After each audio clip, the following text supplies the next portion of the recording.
Como veis, esto no es Números ni es Primera de Pedro. El predicador de hoy está indispuesto, así que esto es lo que el Señor tenía para nosotros en esta mañana. Estoy seguro que será de gran bendición. Pablo era una de las grandes promesas políticas de la nación judía. Recordad que en Israel no había rey. Los religiosos eran los ministros, los funcionarios, los legisladores, los jueces, la policía. Ser religioso importante de la época era estar dentro del gobierno de la nación. Y Pablo tenía el mejor pedigrí, las mejores credenciales.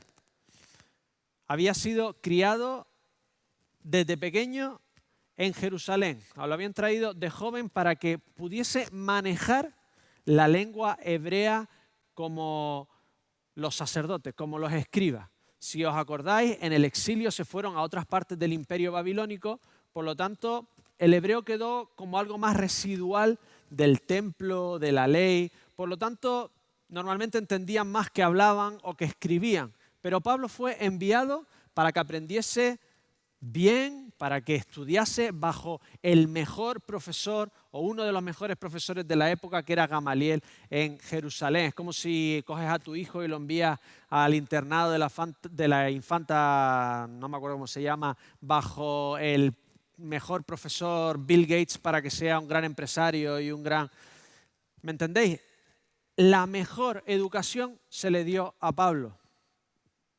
Y no solo eso, sino que además era ciudadano romano. Es decir, estaba en la élite económica del imperio.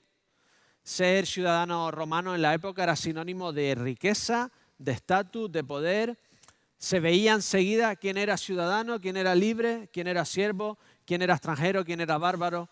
Si te viene alguien y te dice, te voy a invitar a mi club de golf, o te doy la opción de venir conmigo a mi barco en Cambrils, ya más o menos sabes en qué estatus está. Pues esto era ser ciudadano romano. Le dice el comandante a Pablo cuando lo libera de la turba en Jerusalén, tú eres ciudadano romano y yo lo he adquirido con una gran suma de dinero. Y él dice, no, pero yo soy de nacimiento, soy de Tarso. Pero claro, un esclavo en Tarso tenía un hijo y su hijo era libre por nacer en Tarso. El hijo de un esclavo seguía siendo esclavo. Hoy en día, por nacer en un sitio, no automáticamente te conviertes en ciudadano, depende del sitio, ¿verdad? Pues Pablo tenía que ser hijo de ciudadanos romanos para convertirse él por nacimiento en ciudadano romano. Es decir, él ya venía de una estirpe acomodada, él ya venía de una cuna rica, establecida y con unos privilegios que no tenían la mayoría de personas que vivían en el imperio. Así que tenía la combinación perfecta para navegar entre los judíos de devoción y aquellos judíos que se dedicaban a gobernar con el imperio romano.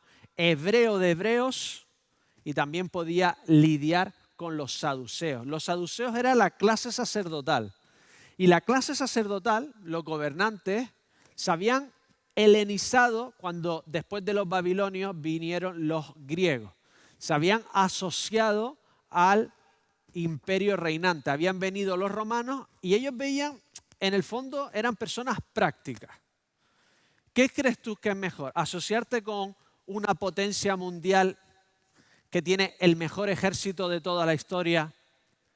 ¿O intentar luchar contra ellos y ser aplastado? ¿De dónde sacar lo mejor? ¿Cómo garantizar poder seguir teniendo el templo, poder seguir adorando?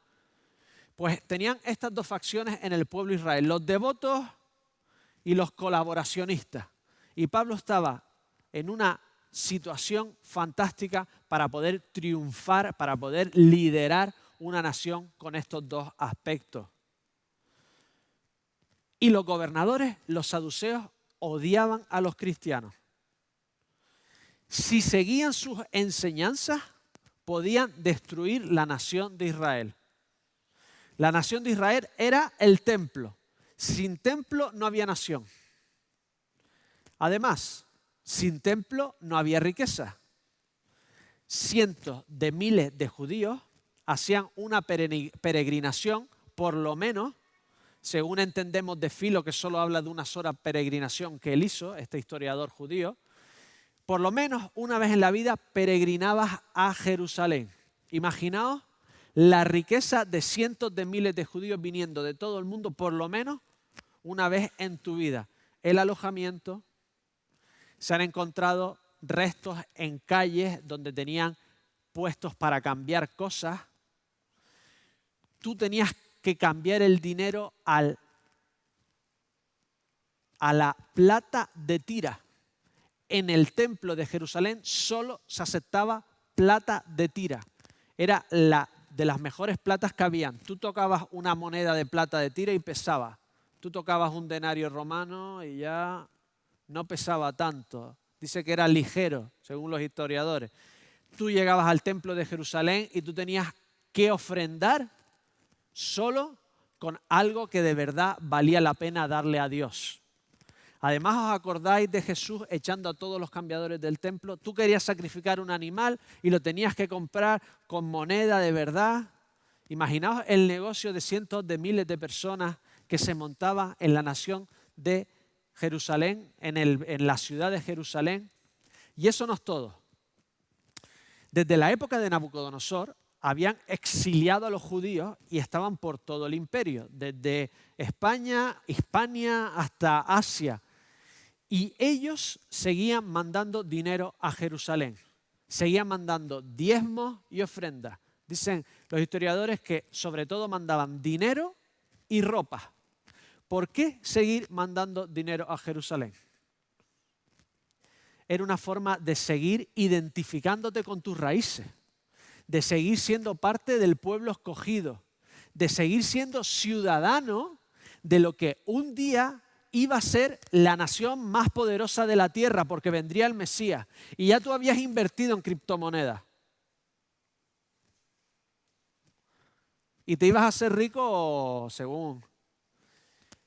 Y además, si tú enviabas ofrendas a Dios, tu vida iba a ser bendecida por Dios. Imaginaos la cantidad de dinero de cientos de miles de judíos, una vez al año lo iban poniendo en un sitio, en la sinagoga, en un sitio específico, y montaban caravanas para llevar el dinero a Jerusalén. Era tal el dinero que muchos judíos influyentes consiguieron que los emperadores romanos legislaran para que no los pudieran robar. Otros emperadores lo que hacían era robarles. Entonces, este negocio se hacía, este poderío, este esplendor, seguía funcionando mientras hubiera templo.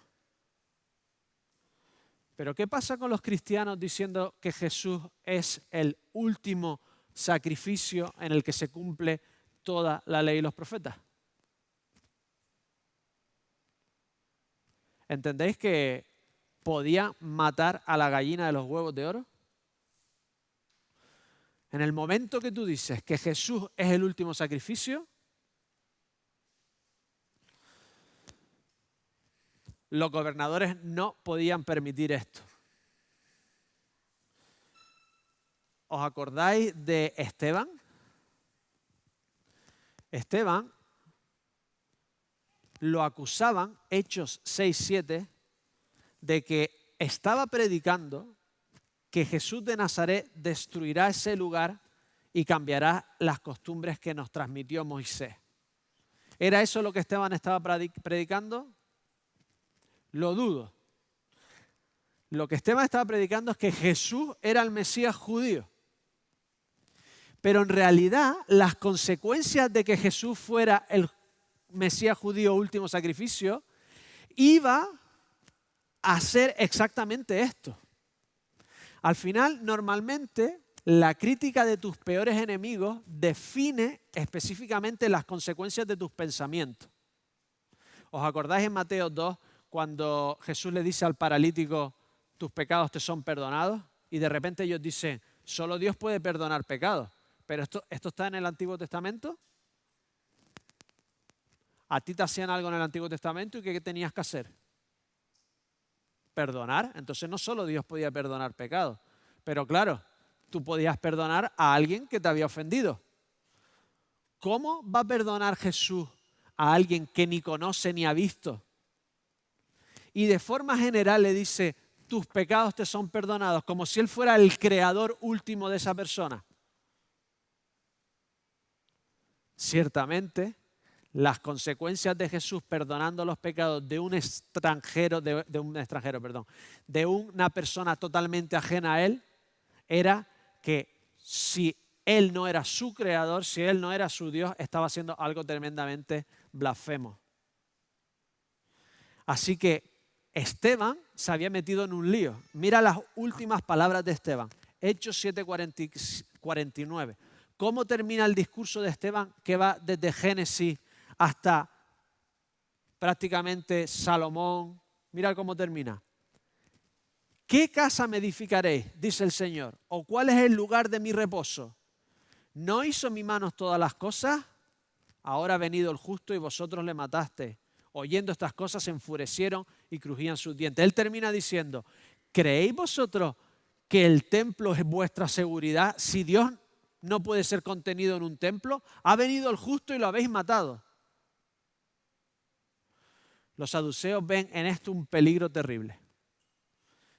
Si todo se acaba en Jesús, si Jesús lo cumple todo, realmente ese templo no podía contener más a Dios. Los saduceos no pueden permitir destruir la fuente de su riqueza, su poder y su posición social. Hay que destruir a los cristianos. Pero a Pablo no le movía el dinero. Pablo ya había nacido libre y rico. Si no, no se hubiese hecho fariseo, se hubiese hecho escriba, abogado, legislador, juez. Lo que más le enfurecía a Pablo era ver a cristianos cantando, adorando y arrodillándose en el nombre del Señor Jesús. Eso era lo que más le fastidiaba a Pablo. Mira a quién le ora Esteban en sus últimos momentos. Hechos 7:59. Ve al justo a la diestra del Padre y mira a quién ora. Imaginaos un judío orando a Dios. Mira qué palabra utiliza. Señor Jesús, recibe mi espíritu. Esto no lo podía aguantar Pablo. Esto un buen fariseo no lo podría soportar. Lo que le movía a Pablo era cumplir la ley de Dios. Estos nuevos cristianos, estos nuevos secta del camino, son unos idólatras. Están diciendo que han visto a Jesús resucitado, lo están adorando y por la idolatría del pueblo, 600 años antes, Dios había permitido que los arrasaran y los exiliaran por todo el imperio. Y ahora el pueblo se estaba pervirtiendo otra vez. Miles y miles de personas, judíos en Jerusalén, estaban yendo detrás de el camino, adorando a Jesús y diciendo que era el Mesías, adorándolo como si fuera Dios. Esto era idolatría pura, no se podía permitir. En la mente de Pablo, este Jesús medio mago, medio Mesías, está muerto, crucificado, ha sido maldito en un madero y se están yendo detrás de él miles y miles. Pablo decide no seguir las instrucciones de su maestro Gamaliel. Gamaliel había convencido a los gobernantes que si este nuevo movimiento mesiánico no era de Dios, acabaría destruido igual que todos los anteriores. Pero ¿qué pasa? Todos los anteriores habían sido políticos. Yo soy el Mesías, venid conmigo, vamos a derrocar al nuevo imperio que está sobre nosotros y ser la nación que debemos ser. Llegaban los romanos y se lo cargaban. Entonces, ¿qué hacían los seguidores? Se iban a casa o buscaban a otro Mesías. Siguiente Mesías, vamos a derrocar al imperio que está sobre nosotros. Pero claro, ¿a Jesús le importaba acaso el imperio de Roma? ¿Dijo una palabra de derrocar o destruir? Esto era un movimiento totalmente diferente. Se estaban yendo tras él sin levantar una sola espada. Nadie los iba a destruir. este hombre Dios, este hombre barra Dios llamado Jesús, está pervirtiendo el corazón del pueblo y hay que destruirlos antes de que destruyan la nación. Pablo decide acabar con este cáncer pernicioso llamado Jesús y su fábula de la resurrección de una vez por todas.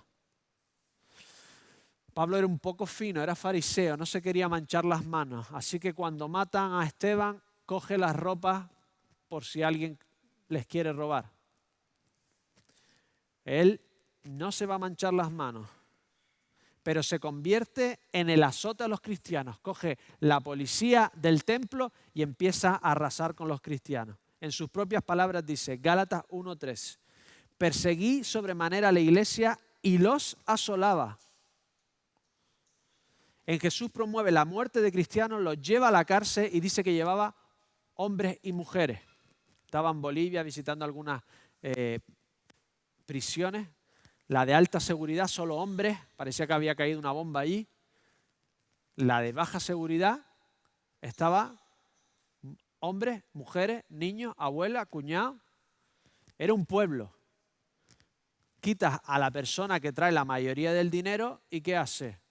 Pues todos se van con ellos porque no tienen cómo sobrevivir. Si Pablo se llevaba mujeres y hombres a la cárcel, ¿qué se estaba llevando? Estaba arrasando por familias enteras. Los persiguió con tanta rabia, con tanto celo, creyendo que estaba haciendo el trabajo divino, que la mayoría de cristianos huyeron. Aquí hay muchos extranjeros. Todos alguna vez, de alguna forma hemos emigrado, muchos de nosotros, otros no. Para irte de tu tierra tienes que tener una cosa muy clara. Lo tienes que tener muy claro. Nadie se va de su propia tierra, donde todo el mundo en su propia tierra se cree que es lo mejorcito que hay ahí. Los demás que vienen, pues... Tú irte a otro lado y vivir como extranjero, lo tienes que tener muy claro. Dejar a tus familiares, tus tierras, tus negocios, tu casa, tu caballo, para salir. Se quedaron solo los apóstoles. Yo me imagino que para cuidar a los que estaban en la cárcel. En aquella época no te traían la comida todos los días y te ponían en tu cuenta bancaria unos euritos para cuando salgas. O te llevaban de comer o te morías en la cárcel.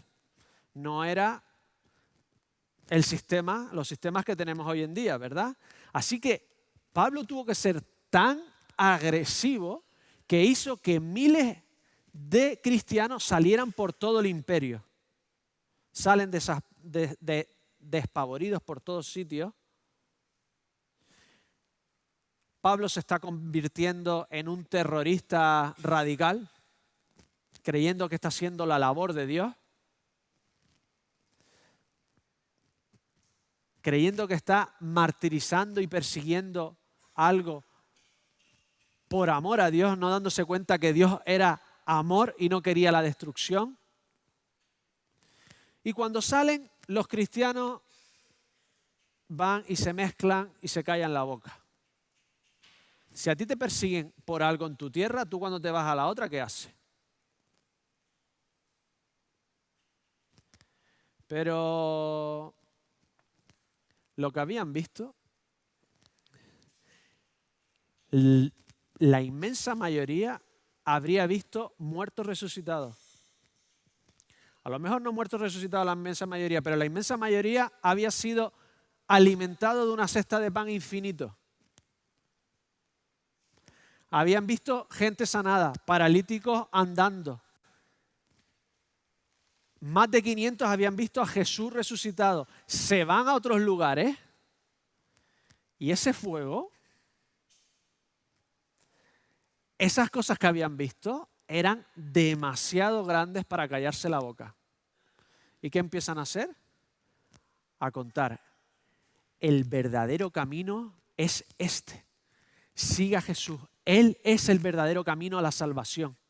El verdadero camino es pedir perdón en el nombre del Señor Jesús y ser limpiado de tus pecados. En Él recibirás a Dios en tu vida, al Espíritu Santo. No es algo más que que está ahí, que tienes que tener devoción y fe, es algo que viene a tu vida y te transforma completamente. Empiezan a hablar y hablar y hablar y hablar y hablar. ¿Y dónde hablaban los judíos? ¿Entendéis que la diferencia entre judío y cristiano todavía no estaba? A Pedro le tarda, según algunos estudiosos, 15 años en darse cuenta que tenían de alguna forma diferenciarse. Los judíos cristianos siguen yendo al templo a orar, porque en su cabeza el que había venido era el Mesías judío. Y van a los otros sitios y se meten en las sinagogas judías. Y empiezan a hablar a los demás judíos, a convencerlos, a decirles, bueno, ¿qué convencerlos? Esto es lo que ha pasado, esto es increíble, nos han echado por creer en esto y me da igual, yo te voy a hablar de lo que he visto y he oído. Y empiezan a hablar y empiezan a hablar y empiezan a hablar. Así que Pablo pide cartas de los sumos sacerdotes. Un fariseo pidiendo ayuda de los saduceos. ¿Entendéis que fariseo y saduceo es peor que Barça Madrid? Muchísimo peor, se odiaban a muerte. Pero bueno, ya se habían puesto de acuerdo para matar a Jesús. Ahora nadie le va a recriminar que se ponga de acuerdo con ellos para terminar bien el trabajo, porque Pablo estaba allí y iba a terminar el trabajo. ¿Para qué quieren esas cartas? ¿Qué poder tiene una carta de un sacerdote, de un sumo sacerdote judío en Damasco, una región romana? Pero claro, ¿quién sabría quién eran los del camino? Si se estaban mezclando las sinagogas, los de la sinagoga, los jefes de la sinagoga sabrían perfectamente quién eran los del camino y quién no eran los del camino. La carta le estaría diciendo a Pablo, me imagino yo, tenéis que delatar a los del camino y entregarlos a todos. Además, algunos irían voluntariamente, porque ellos, al ser una religión centralizada en Jerusalén, si lo expulsaban de la sinagoga, lo expulsaban definitivamente de la nación y de la religión. Si tú estás en una religión centralizada, por ejemplo, católicos, ¿no? Si te expulsan, excomulgan con una carta de Roma, de Salou, da igual que tú estés en Namibia o estés en Corea del Sur. Tú estás fuera del sistema. Así que algunos incluso irían con Pablo tendrían que pensar en ir. Por eso estas cartas tenían tanto poder. Uno, porque sabían quién era, y otros porque algunos se verían todavía sujetos a la nación judía. Ananías, el que cura a Pablo. Mira lo que se dice de Ananías. Hechos 22:12. Hombre piadoso según la ley, que tenía buen testimonio de todos los judíos que allí habitaban. Ananías era cristiano, ¿vale? Pero su testimonio todavía estaba todo mezclado. Así que Pablo, respirando amenazas de muerte, o literalmente dice de asesinato, lo puedes traducir como muerte o asesinato. Bueno, tanto monta, ¿no?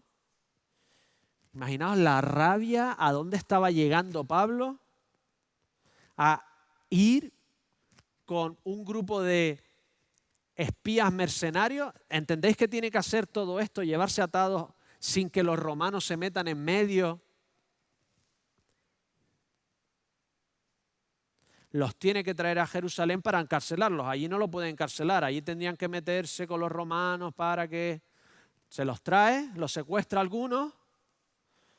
¿Entendéis que estamos hablando de secuestro?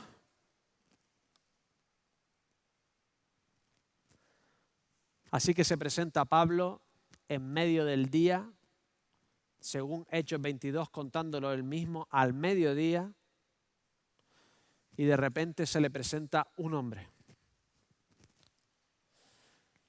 refulgente, lo deja a todos ciegos.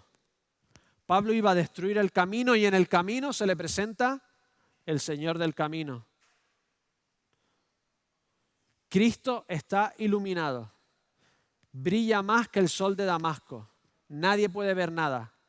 La gloria los está cegando, están vulnerables en medio de un camino, tirados, sin ver absolutamente nada. No es como ahora te quedas ciego y pides, están en una misión secreta en medio de un camino donde hay de todo. No saben a dónde mirar, dónde protegerse, dónde cubrirse. El grupo de mercenarios está indefenso, casi ciegos, aturdidos. Aturdido, indefenso, magullado, escucha en una cadencia que él conoce bien del hebreo, una repetición. Saúl, Saúl, ¿por qué me persigues? Jesús habla como en el Antiguo Testamento, repitiendo su nombre. Pablo entiende perfectamente lo que está pasando aquí. Posiblemente uno de los hombres más inteligentes de la historia humana. En esa época no se confundía, no pensaba que eran las luces LED de Damasco, no pensaba que era un ovni o un agujero de gusano a otra dimensión. Él sabía perfectamente que eso era Dios o un ángel.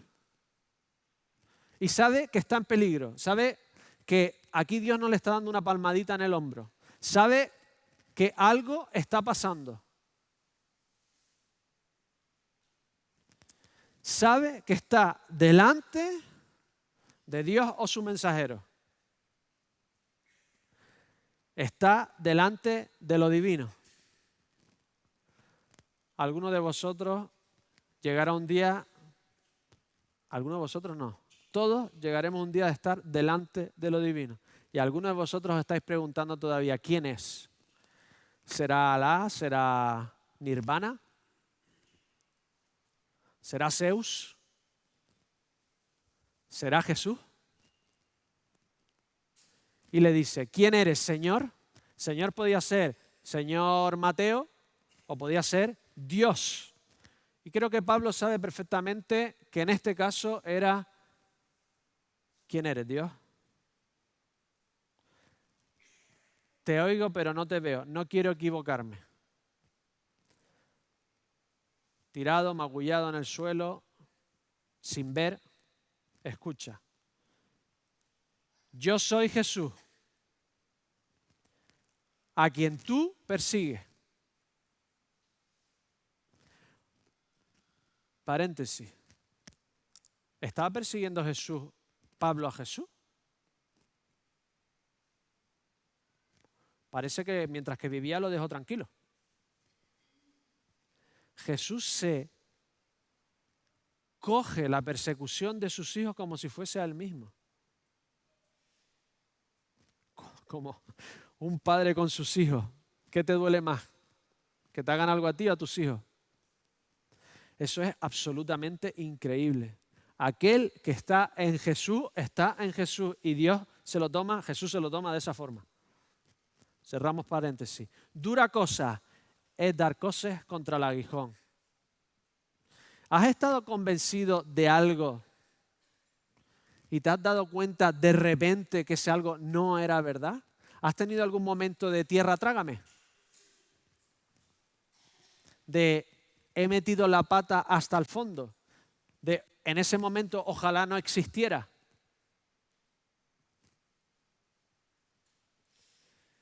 Esos momentos en los que de repente tu esposo o tu esposa te dice ya no te quiero y en tu cabeza es como los últimos años han sido todo mentira.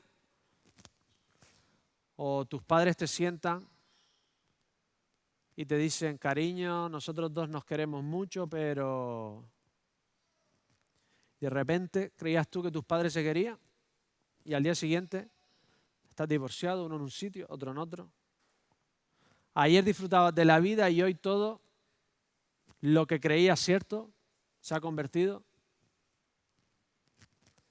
O eres joven y has dicho, mira, lo de mis padres que me contaron no me lo creo nada más. Y de repente llega un punto de tu vida, una enfermedad, una tragedia, algo y te das cuenta que era lo único real que te habían contado. De todo lo que te habían dicho, eso era lo más real. Ese Jesús sí de verdad existe. Este es el momento más radical para Pablo. Todo su esfuerzo en matar, en asesinar, en encarcelar a aquellos que decían que Jesús estaba vivo y ahora Jesús estaba vivo. Y no es que se había escondido en la tumba o se había recuperado de sus lesiones y se había escondido y ahora le aparecía en medio del desierto. No. Este Jesús estaba vivo y era Dios. y ahora mismo tiene el poder de aplastarte como un elefante una hormiga. Él está ciego, magullado, tirado en el suelo y se presenta a aquel que él había estado promoviendo asesinatos, encarcelamiento, destierro. Ahora estaba planeando el secuestro, encarcelamiento. Un momento de su vida en el que él está pensando, aquí puede que se acabe todo. ¿Has estado en ese momento de la vida en el que dice ese aterrizaje de avión que de repente te das cuenta que tú ibas tan contento a algún lado y que ese puede ser el último minuto?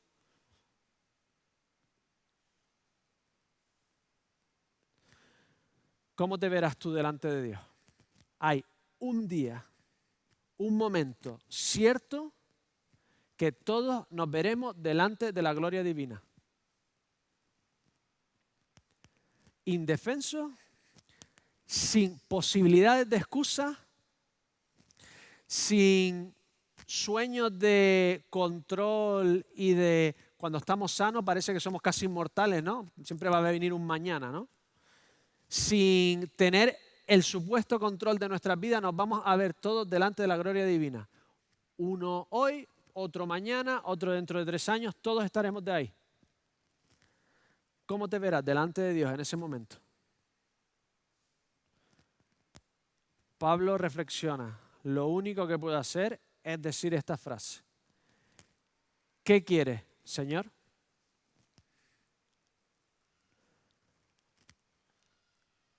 Pablo, que ha estado persiguiendo a todos los cristianos que adoraban a Jesús, le está diciendo a Jesús, Señor.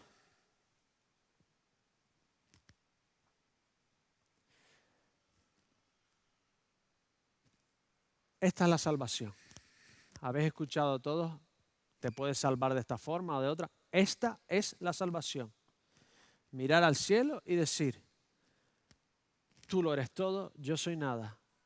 Tú eres Dios, yo soy tu siervo. Tú eres el Señor, estoy aquí para servirte. Ese es el momento en el que tú te das cuenta que no eres nada y que Dios después te lo da absolutamente todo. Esa es la salvación, reconocer que Él es el creador y tú lo creado, que Él manda y tú obedeces, que tu vida es suya y tú no tienes control absoluto sobre ti mismo.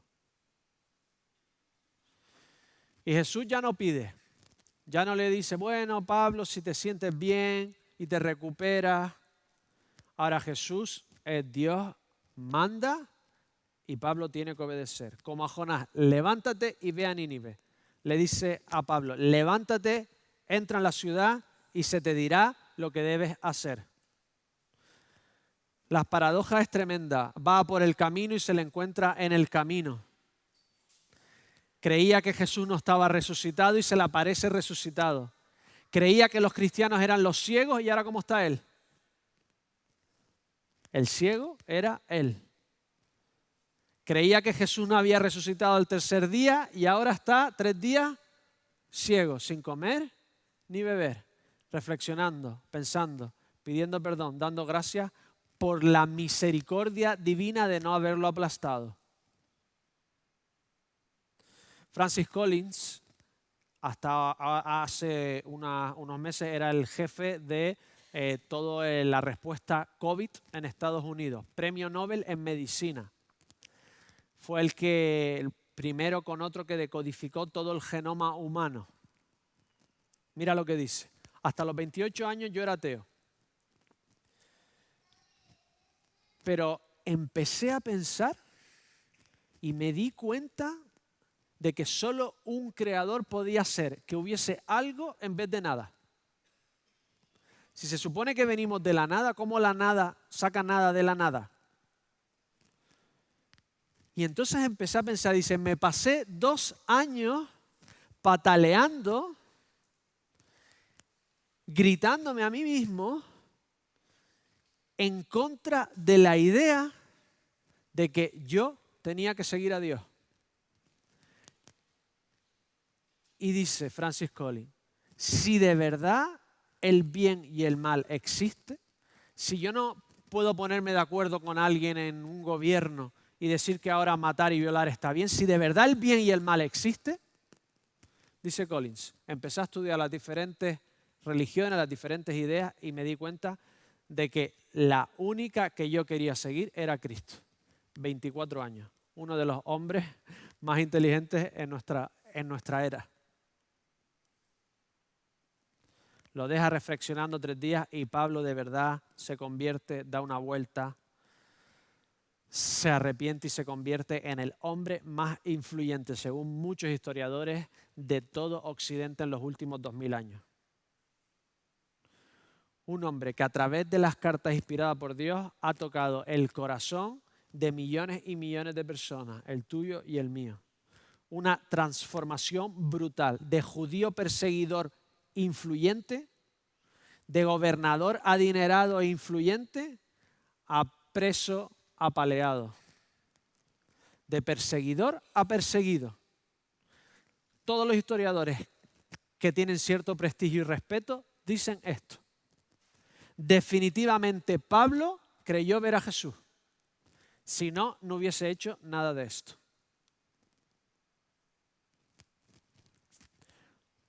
Pequeño paréntesis. ¿Por qué tiró Dios a Pablo y no tiró a mi tío que no cree en nada y le hizo un accidente a otro y se presenta a otro y le dice quién es para que crea?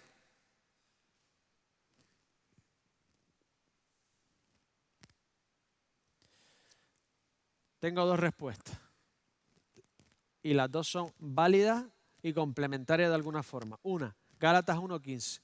Dios me apartó, dice Pablo, desde el vientre de mi madre y me llamó por su gracia. Pablo estaba destinado, como dijo Ananías, Hechos 24, 22, 14. El Dios de nuestros padres te ha escogido para que conozcas su voluntad, veas al justo. Qué paradoja, ¿no? Esteban, mientras que lo están matando delante de Pablo, dice que vea al justo, y ahora Ananías le dice, para que muchos vean al justo, oigas la voz de su boca, para que tú veas al justo, oigas la voz de su boca, porque serás testigo suyo ante todos los hombres.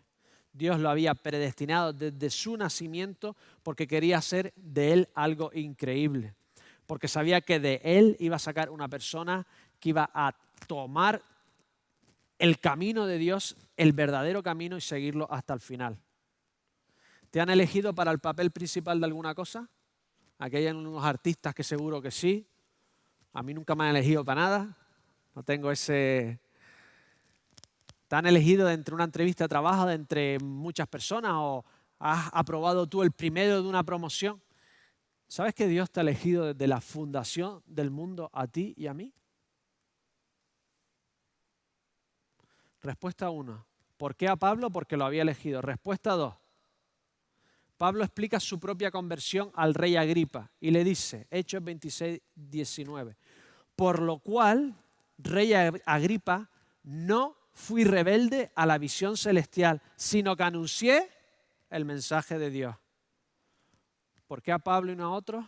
Porque Pablo era un hombre que buscaba celosamente, equivocadamente, pero de forma celosa y total a Dios. Pablo era un hombre que quería obedecer y que quería encontrar de verdad a Dios. Y Dios te dice en esta mañana, si me buscas, me hallas. Si me buscas de verdad, me hallas. ¿Para qué aparecerse a Dios a gente que no quiere de verdad que se le aparezca?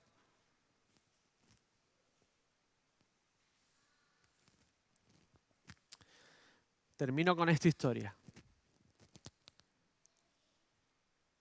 Es un poquito larga. Hermann Göring era un veterano de la Primera Guerra Mundial alemán. Fue jefe de la Luftwaffe. En alemán seguro que se pronuncia de otra forma. Robó millones de dólares de arte judío, mientras que iban llevándolos a la cárcel, matándolos, iba cogiendo el arte, ¿vale? Y amasó una fortuna personal impresionante. Recibió un disparo en la ingle y dicen que se convirtió en adicto a la morfina. Fue el segundo hombre más poderoso de Alemania y consiguió que Hitler, cuando Hitler subió al poder y él estuvo todo metido en eso, y creó la Gestapo. ¿Sabéis lo que es la Gestapo, no? Está en Berlín, una reunión de nazis en un hotel, Los está convenciendo de hacer cámaras de gas, invertir mucho dinero porque, claro, los soldados alemanes, matar a gente sin armas uno detrás de otro, al final les pesaba y se volvían alcohólicos, drogas, porque no les hacía al final. Así que esto era más aséptico. Los metes, les dices que van a una ducha, hace ya semanas que en el campo de concentración no se duchan, llegan, se meten, cierras la puerta, abre la puerta y ya están todos ahí. Es como más aséptico, más industrial. Parece que los tiene todos convencidos y se va a la cama. Se mete en su habitación de hotel y de repente le da un dolor en el pecho y en su cabeza, en su mente, se está muriendo. En su mente y en su cuerpo. En otra habitación de hotel está Abraham Hoff. Nadie lo conoce por Abraham porque había conseguido esconder su identidad. No quiere salir de la habitación hasta que se vayan la convención de nazi. Se va a dormir y de repente se despierta y un ángel le dice: Abraham, despierta, vete a la habitación del general Göring. Ora por él para que se le quite el dolor del pecho y dile que el Dios judío lo ama. ¿Qué hizo Abraham Hoff?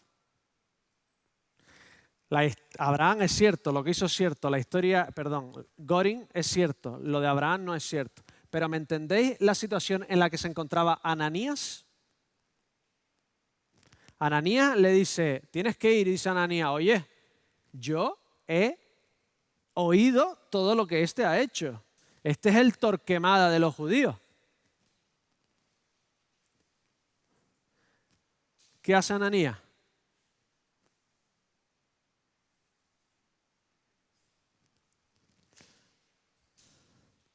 Le dice a Ananías, vete a la calle derecha. Hoy puedes ir a Damasco y encontrar la calle derecha. Se llama Darb al-Mustikim, calle derecha también conocida como Sut et Taliwe, Bazar Largo. Todavía estás ahí. Tienes que ir por esa calle, orar por él y decirle que Dios tiene un plan para él. ¿Tú qué haces?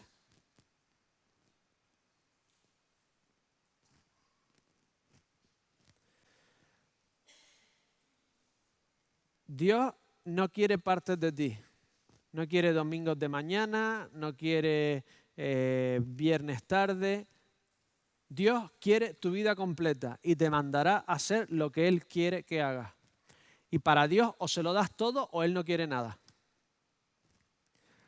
O se lo entregas todo o nada. Para Dios o le das todo o no le des nada. No te lo va a aceptar. Partes no te lo va a aceptar. Esto, lo otro, yo voy, pero No.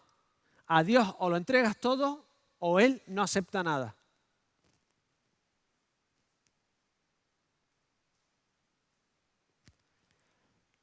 No te pide un devocionalcito por aquí, a Dios le entregas tu vida o no le des nada, porque no la va a coger.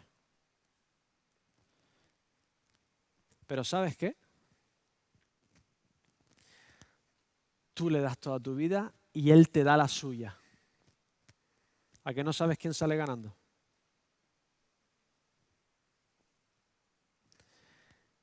Y no te lo pide en un momento de que te ponen una pistola en la cabeza y si eres cristiano o no. En realidad eso es difícil y en cierta forma es fácil. Solo tienes que hacer una decisión momentánea. Pero vivir el día a día, minuto a minuto para Dios, o se lo entregas todo o no le entregues nada. Dios se entrega completamente a ti. Oremos.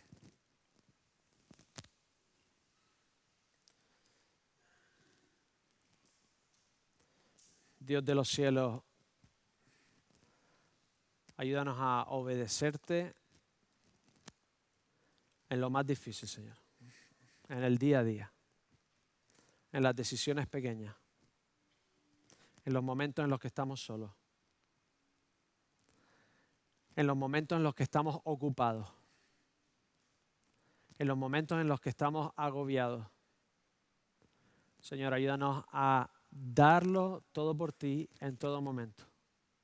Señor, si alguien en esta mañana no ha mirado al cielo y ha reconocido quién eres, Señor. Te pido que lo hagan esta mañana.